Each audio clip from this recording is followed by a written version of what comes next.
All right, so today we're going to be taking a deep dive into the SEC's order against LPL Financial for anti-money laundering violations. We've got excerpts from the official SEC order, we've got LPL's response, and we've got some commentary from an AML expert that really helps connect the dots. Yeah, what's fascinating here is that the SEC just slapped LPL with an $18 million penalty, and that's actually the largest AML penalty handed down this year. So clearly they're sending a message to the industry. Yeah, I mean, imagine a company worth over $300 billion, Yeah. managing millions of customer accounts, failing at basic financial security checks. It's not a good look, especially since this isn't LPL's first run-in with the SEC. They had another AML violation back in 2021. It certainly raises questions about their commitment to compliance. So, for those unfamiliar with LPL, they are the nation's largest independent broker-dealer. We're talking about 2.2 million customer brokerage accounts, holding about $307 billion in assets. That's a lot of responsibility, which is why these anti-money laundering regulations are so crucial. Right, and to understand what went wrong, we need to break down two key components of AML: Customer Identification Programs, or CIP, and Customer Due Diligence, CDD. Think of CIP as getting to know your customer. When you open up a bank account, they ask for your ID, your social security number, proof of address, things like that. That's CIP in action. It's been around for over 20 years. And it's designed to prevent criminals from hiding behind fake identities. And CDD takes it a step further. It's about understanding the risks associated with a particular customer or transaction. Are they dealing with high-risk countries? Are there any red flags in their transaction history? That kind of thing. And the SEC order lays out in detail how LPL dropped the ball on both CIP and CDD. For starters, they weren't properly verifying new accounts. They weren't adequately confirming people's identities. It's like leaving the front door to your bank wide open. And it gets worse. They also failed to close accounts that didn't pass their CIP screening, even after their own internal systems flagged them. We're talking thousands of accounts left open past their own 60-day deadline. And if that wasn't bad enough, they failed to close or restrict accounts involved in activities that they themselves prohibited, like those linked to cannabis-related businesses and accounts in restricted foreign countries. It's mind-boggling that a company of LPL's size and resources would fail so spectacularly at something as basic as CIP. Yeah, the AML expert that we're referencing had a great analogy for this. They said, it's like if a major airline suddenly decided to stop checking passenger IDs before letting them board a plane. It's just unthinkable. Right, these aren't new or complex procedures. They've been industry standard for years. And what makes this case even more concerning is that internal audits at LPL did flag these problems, but they weren't addressed in a timely manner. It suggests a serious breakdown in their compliance processes. The SEC order also revealed that LPL service personnel were lifting restrictions on accounts without proper knowledge or verification, essentially undoing the very safeguards that were supposed to be in place. And the expert commentary really sheds light on why the SEC is coming down so hard on LPL. They point out that this $18 million penalty isn't just a slap on the wrist, it's a shot across the bow for the entire financial industry. It signals that the SEC is done messing around and is serious about AML enforcement. Especially with the new AML program requirements coming into effect in 2026, this penalty is a warning to other firms to get their act together. The expert has three key takeaways from this case that I think are really important. First, they emphasize the importance of reviewing existing customer data and implementing robust quality control processes before making policy statements. They use the example of CRB Monitor, a system that helps firms scrub their data and ensure they're in compliance. It's not enough to just talk the talk, you have to walk the walk. Absolutely. Their second point focuses on the challenge of managing data landscapes and defining high-risk countries consistently across an organization. Imagine trying to track down customer information, scattered across dozens of different systems, each with its own quirks. That's the nightmare scenario many firms face when trying to implement effective AML policies. So it's not just about having the right policies in place, it's about having the infrastructure and systems to support those policies. Exactly.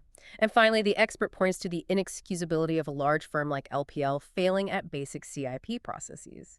They emphasize that these procedures have been around for a long time and are not particularly nuanced or difficult to implement. For a company with LPL's resources to fall short in this area underscores the severity of their compliance failures. So after the SEC started breathing down their necks, LPL suddenly found religion on AML compliance. They brought in a compliance consultant to review their AML policies and procedures, made some personnel changes, and even increased resources allocated to their compliance program. But is it too little too late? That's a great question. What do you make of LPL claiming they brought in new personnel in key legal and compliance roles? Yet our expert couldn't find evidence of any new executives specifically responsible for AML and sanctions compliance listed on their leadership page. Well, the expert's comment about it being par for the course is pretty telling. It suggests that this might be a broader issue in the industry, where firms talk a big game about compliance, but don't necessarily have the leadership in place to back it up. So are we seeing a pattern of firms prioritizing optics over actual change? We'll have to dig into that more in part 2 of this deep dive, when we explore the specific actions the SEC ordered LPL to take. So we left off talking about LPL's response to the SEC investigation, and it seems like they're scrambling to clean up their act. They hired a compliance consultant, shuffled some executives, and threw more money at their compliance program. But the question remains, is it genuine change or just window dressing? That's the million-dollar question, isn't it? And it really highlights this tension between self-regulation and government oversight in the financial industry. Right, LPL is supposed to be policing itself, making sure it's following the rules. But clearly that system broke down. The SEC stepped in and said, look, you're not doing a good enough job on your own, so we're going to have to take a more active role. And that $18 million penalty, along with the strict requirements that the SEC imposed, sends a pretty clear message to other firms. Absolutely. It's like the SEC is saying, pay attention, folks. We're serious about AML enforcement, and we're not afraid to come down hard on those who aren't taking it seriously. But it's not just about fear of punishment, right? There's a bigger picture here. You're absolutely right. AML regulations aren't just arbitrary rules. They're in place to protect the integrity of the entire financial system. We're talking about preventing things like money laundering, terrorist financing, and other serious crimes. So for a firm to disregard these regulations is a huge deal. It's not just a compliance failure. It's a betrayal of public trust. And it raises some serious questions about the effectiveness of self-regulation in the industry as a whole. Which brings us back to LPL's response. They've promised to do better, but how can we be sure they're not just going through the motions? Well, the SEC didn't just take LPL at their word. They imposed some very specific undertakings. Things LPL has to do to prove they're serious about fixing these problems. So they have to continue working with that compliance consultant we talked about. Yes, and this consultant has a big job ahead of them. They have to conduct a comprehensive review of LPL's entire CIP and CDD processes. That means looking at everything from how they collect customer information, to how they assess risk, to how they monitor for suspicious activity. That sounds like a pretty deep dive. It is, and the SEC is requiring the consultant to produce several reports outlining their findings and recommendations. These reports have to be submitted to both LPL and the SEC, and the SEC has set specific deadlines for when they're due. They're not letting LPL drag their feet on this. And LPL is obligated to adopt those recommendations right. They can't just ignore them. Correct. The SEC order makes it very clear that LPL has to cooperate fully with the consultant and implement their recommendations. And here's a detail I found particularly interesting. The SEC order states that these reports will remain non-public. Wait, really? Why is that? It's likely because the reports will contain very sensitive information about LPL's internal operations, their compliance processes, and potentially even details about specific accounts. The SEC wants to protect this information and ensure it doesn't fall into the wrong hands. That makes sense. Okay. It also highlights the delicate balance between transparency and the need to protect sensitive information in these types of investigations. Right. So while the public knows LPL messed up, the nitty-gritty details of how they messed up and how they plan to fix it are being kept under wraps. So it's not just about throwing money at the problem. It's about demonstrating a genuine commitment to change. But what if they don't? What happens if they fail to meet the SEC's requirements? Well, the SEC has a few options. They could impose additional fines, they could restrict LPL's business activities, or in a worst-case scenario, they could even revoke LPL's registration as a broker-dealer. Wow, that's serious. So the stakes are pretty high for LPL right now. They are. This SEC order has put them under a microscope, and they're going to be under intense scrutiny for the foreseeable future. Okay, so we've talked a lot about what the SEC is doing. But what about LPL's own efforts? What specific steps are they taking to improve their AML compliance? Well, they claim to have made a number of changes, but remember, actions speak louder than words. The expert we've been referencing pointed out that when the SEC began their investigation in early 2023, LPL claimed they had brought in new personnel in key legal and compliance roles. But when the expert checked LPL's leadership page, They couldn't find any evidence of new executives specifically responsible for AML and sanctions compliance listed on their leadership page. So maybe it's not surprising that the expert characterized this as par for the course, suggesting that many firms talk a big game about compliance, but don't necessarily have the leadership in place to back it up. Exactly. It's easy to say you're committed to compliance, but it's much harder to actually implement the necessary changes. It requires a real shift in culture, a commitment from the top down, and a willingness to invest the time and resources to get it right.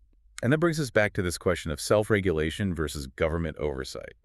If firms aren't going to police themselves effectively, then it leaves regulators with little choice but to step in. It's a delicate balance, but I think this case shows that the SEC is willing to take a more active role in ensuring AML compliance. And this case isn't just about LPL. It has implications for the entire financial industry. You're right. Other firms are watching this case closely and taking note of the SEC's aggressive stance. This $18 million penalty is a wake-up call. It's a reminder that AML compliance is not something you can afford to take lightly. So for those listening who might be thinking, this is all very interesting, but what does it have to do with me? What would you say? Well, I think AML regulations impact all of us, whether we realize it or not. They're designed to protect the financial system from being used for criminal activity, which ultimately benefits everyone. And if you're an investor, you should care about whether the firms you're investing with are taking AML compliance seriously. It's a matter of trust, right? You want to know that your money is being handled responsibly and ethically. Exactly. And this case also raises some broader questions about corporate accountability and the role of regulators in ensuring ethical conduct. And the expert highlighted something else that came up in several recent SEC orders, a pattern of audit teams within these firms finding issues, but then those issues not being addressed in a timely manner. Yes. That's a recurring theme, and it's really concerning. It suggests that some firms are more interested in checking boxes than actually fixing problems. They might go through the motions of an audit, but then they drag their feet on implementing the recommendations. And the SEC, as the expert notes, has watches. They can tell time. They're not going to tolerate firms that just pay lip service to compliance. They want to see real action, and they want to see it promptly. And if firms can't demonstrate that they're capable of identifying and fixing their own problems quickly and effectively, then it only strengthens the argument for more forceful intervention from regulators. Well, this has been a fascinating deep dive into the SEC's order against LPL Financial. We've explored the specifics of the case, the expert commentary, and the broader implications for the financial industry. Okay, so where do we go from here? We've unpacked this SEC order, we've heard from the expert, and we've touched on some pretty big picture issues. What's the takeaway for our listeners? I think the biggest takeaway is that AML compliance. It's not just some abstract legal requirement. It's about protecting the integrity of the financial system, preventing criminal activity, and ultimately safeguarding all of us. It's not just about protecting investors. It's about protecting society as a whole. Exactly. And for anyone involved in the financial industry, whether you're an investor, An advisor, or work for a financial institution, this case should be a wake-up call. AML compliance is not something you can afford to take lightly. the SEC is clearly stepping up enforcement, and they're sending a clear message. Get your act together or face the consequences. And those consequences can be severe. We're talking about hefty fines, restrictions on business activities, and even the possibility of losing your license to operate. So what does it actually look like to get your act together? I mean, we've talked about LPL, hiring a consultant and all that, but what are some concrete steps firms can take to improve their AML compliance? Well, it starts with leadership. Firms need to have leaders who are truly committed to compliance, not just paying lip service to it. They need to create a culture where compliance is everyone's responsibility. And it's not just about having the right policies in place. It's about having the systems and infrastructure to support those policies. Like we talked about earlier, managing data landscapes and defining high-risk countries consistently across an organization, that can be a huge challenge. Absolutely. Firms need to invest in technology and training to ensure that their employees have the tools and knowledge they need to comply with AML regulations. And let's not forget about the importance of timely remediation. It's one thing to identify problems through internal audits, but it's another thing entirely to actually fix them quickly and effectively. Right. The SEC is making it very clear that they're not going to tolerate firms that just pay lip service to compliance. They want to see real action, and they want to see it promptly. So what does this all mean for the average person? Well, I think it reinforces the importance of being an informed investor. When you're choosing a financial institution or an advisor, do your research. Find out what their track record is on AML compliance. Ask them about their policies and procedures. Don't be afraid to ask tough questions. You have a right to know how your money is being handled. And if you work in the financial industry, make sure you're staying up to date on AML regulations and best practices. The regulatory landscape is constantly evolving, and the stakes are high. So as we wrap up this deep dive into the SEC's actions against LPL Financial and the broader implications for AML compliance, it's clear that this issue is more relevant than ever. Whether you're an investor, a financial professional, or just someone who cares about the integrity of our financial system, staying informed and engaged is crucial. Absolutely. AML compliance is everyone's responsibility. And by working together, we can create a more secure and transparent financial system for all. That's it for this deep dive. Thanks for listening. See you next time.